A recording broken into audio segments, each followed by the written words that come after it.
about 2:15 in the afternoon from a friend of Breanna's. She was staying the night over at her house. They had been getting ready to go meet another friend for a doctor's appointment. And she called and told me, she said, Breanna grabbed her chest and told me that she was hurting, grabbed her chest, and fell.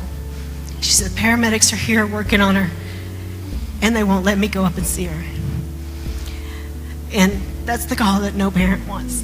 The chief of the fire department was somebody, luckily, that I went to school with. So I pulled up, jumped out of the car, and told him, I said, it's my daughter. And he said, come here. And he took Bobby and I aside, away from everybody else. And he said, she's okay. When we got here, she didn't have a pulse, and we worked on her for an additional 18 minutes before we were able to get a faint pulse. They had to shock her twice and give her the adrenaline before they were able to get her back. And they were unsure, of course, at that time, what kind of damage, if any, that there was, because she had been without oxygen for so long. Like I said, the paramedics had worked for at least 18 minutes. But when the young girl called 911 originally, she said that she had been transferred 3 times because we were right on the Saginaw-Fort Worth line and nobody knew who needed to help.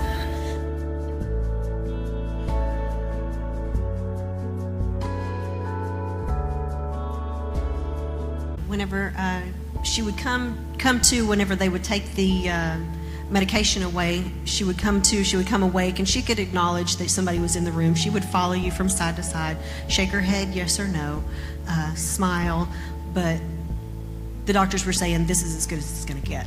This is what we've got.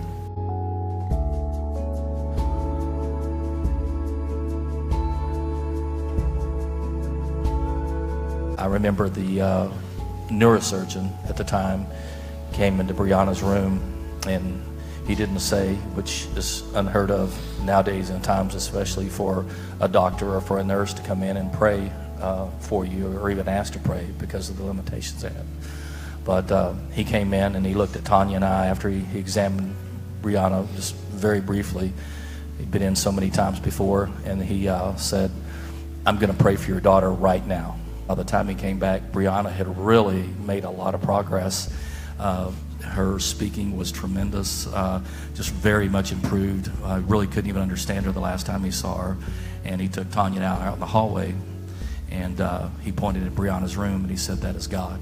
That was how tremendously the Lord must have just laid his hand upon Breanna for her to make that type of progress.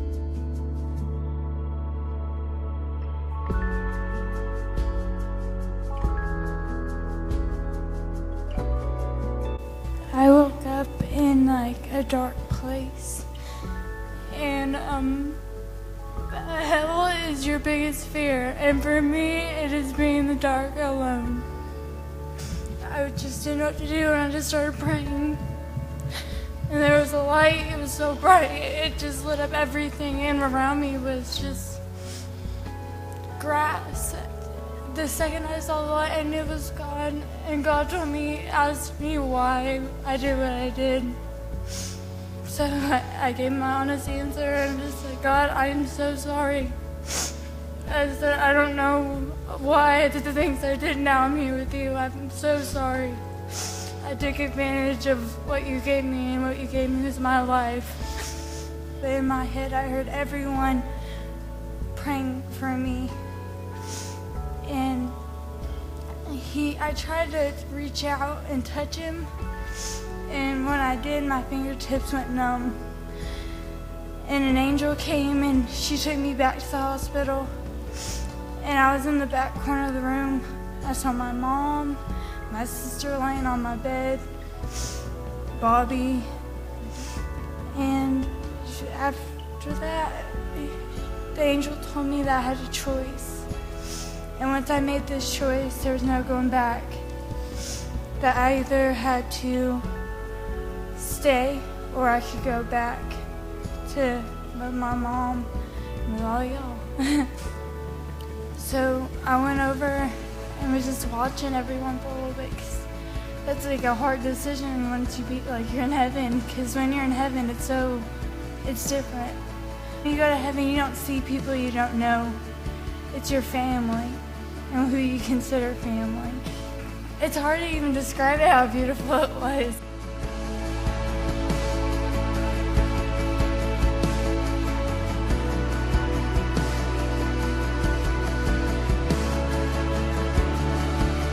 Once you've been in God's presence, you'll never be the same.